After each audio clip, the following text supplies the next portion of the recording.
สวัสดีครับงานชิ้นนี้ครับผมจะทำเป็นแยกพาร์ทออกมาหลายๆพาร์ทนะครับพาร์ทแรกเนี่ยก็จะนำเสนอแค่ในส่วนของงานร่างเส้นแล้วก็ลงสีตัวละครเป็นแค่ไกด์สีตัวละครนะครับก่อนอื่นในงานชิ้นนี้ครับผมได้ไปดูหนังเรื่องหนึ่งนะครับชื่อเรื่องว่า Dear EX ตัวเนื้อเรื่องเนี่ยก็สนุกดีครับแต่ในส่วนที่เป็นแรงบันดาลใจของงานชิ้นนี้จะเป็นในส่วนของงานฉากหรือทั้งโทนสีทั้งบรรยากาศนะครับผมก็เลยหยิบเอาตรงนี้ครับมาสร้างเป็นงานชุดนี้หลังจากนั้นก็ได้รวบรวมข้อมูลภาพจากใน Pinterest นะครับวาง proportion หรือว่าสัดส่วนของตัวละครพอดีว่างานตัวนี้ตัวละครจะต้องมีส่วนร่วมกับฉากประมาณหนึ่งก็เลยอาจจะต้องตั้ง proportion ของมัน proportion ที่เลือกใช้ก็จะอยู่ที่ประมาณ6 ส่วนครึ่งนะครับจากนั้นก็ทำการดีไซน์ตัวละครขึ้นมาคิดว่าคงจะทำเป็นชุดเหมือนเดิมแล้วครับจะเกี่ยวกับชีวิตประจำวันไว้ค่อยติดตามกันในรูปต่อไปนะครับว่าจะออกมาในเรื่องราวหรือทีมไหน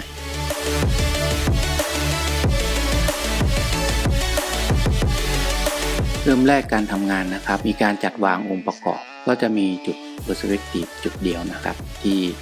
เกือบจะอยู่ตรงกลางภาพ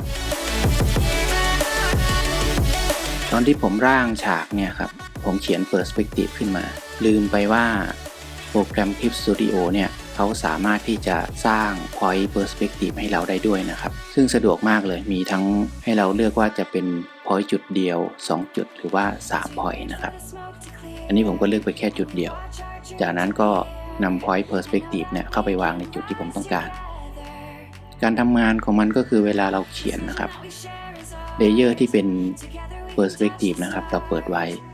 เวลาเราเขียนเส้นตรงเนี่ยก็จะมาตามเส้น perspective ให้เราโดยอัตโนมัติเลย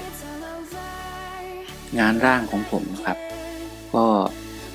คือผมจะพยายามที่จะร่างขึ้นมาซ้ำๆงานโครงสร้างจะได้สมบูรณ์นะครับตอนลงสีจะได้ไม่ต้องไปกังวล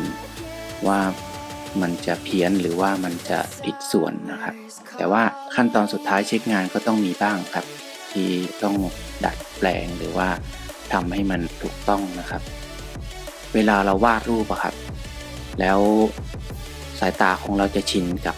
รูปนั้นแล้วมันจะไม่ค่อยเห็นข้อผิดพลาดการแก้ไขก็คือบางครั้งก็ต้องฟลิปภาพดูหรือว่าอาจจะเปลี่ยนมุมมองหรือว่าอาจจะอีกวันหนึ่งอีก2 วันมาดู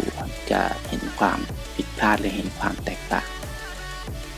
จากนั้นก็มาร์คตัวละครนะครับเพื่อจะกั้นสีในการลงสีเพื่อให้เราสะดวกตอนลงสีแล้วครับจะได้ไม่ต้องมีสีที่เกินออกมาหรือว่าเราต้องมาคอยลบทีหลังกั้นพวกรายละเอียดภายในพวกผมเสื้อกางเกงคร่าวๆประมาณนั้นครับผมได้มีการปรับรองเท้ามาด้วยนะครับให้ใส่รองเท้าแตะเอาเพราะคิดว่าไม่ได้เป็นทางการหรือว่าจะไปไหนแบบนั่งกินสบายๆแถวใกล้ๆบ้านก็เลยปรับเป็นรองเท้าแตะโอเคครับเดี๋ยวพาร์ทนี้คงจะประมาณนี้ก่อนนะครับยังไงติดตามกันพาร์ทหน้านะครับ